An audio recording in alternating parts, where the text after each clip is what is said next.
ഈ ഒരു ടൈമെന്ന് പറഞ്ഞാൽ ചൂടിൻ്റെയൊക്കെ ഏറ്റവും ഒരു പീക്ക് ലെവലാണ്. നമുക്ക് നിലപാടിന് പുറത്തിറങ്ങാൻ പോലും പറ്റാത്തൊരു സമയമാണ്. ഒരു മിനിറ്റ് പോലും നമുക്ക് കഷ്ടിച്ച് നിൽക്കാൻ പറ്റില്ല. അത്രയ്ക്ക് ചൂടാണ്.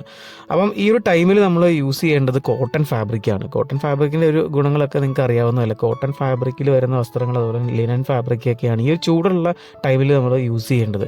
ഒരിക്കലും സിന്തറ്റിക് ഫാബ്രിക്കോ അല്ലെങ്കിൽ പോളിസ്റ്റർ ഫാബ്രിക്കൊക്കെ ഈ ഒരു ടൈമിൽ മാക്സിമം അവോയ്ഡ് ചെയ്യാനായിട്ട് ശ്രമിക്കുക. കോട്ടൺ ഫാബ്രിക് തന്നെ ഒരുപാട് കോട്ടൺ ഫാബ്രിക് ഒരുപാട് ടൈപ്പ് വരുന്നുണ്ട്. അതുപോലെ തന്നെ സോഫ്റ്റ് കോട്ടണൊക്കെ നിങ്ങൾ യൂസ് ചെയ്യാനായിട്ട് ശ്രമിക്കുക. അതുവഴി നമുക്ക് നമ്മുടെ ശരീരത്തിൽ ഉണ്ടാകുന്ന വിയർപ്പ് കാര്യങ്ങളൊക്കെ നല്ല രീതിയിൽ കോട്ടൺ ഫാബ്രിക്കിൻ്റെ ഗുണമാണ്, അബ്സോർബ് ചെയ്തെടുക്കും. അതുപോലെ തന്നെ നല്ല എയർ പാസേജ് ഒക്കെ ഉണ്ടാവും.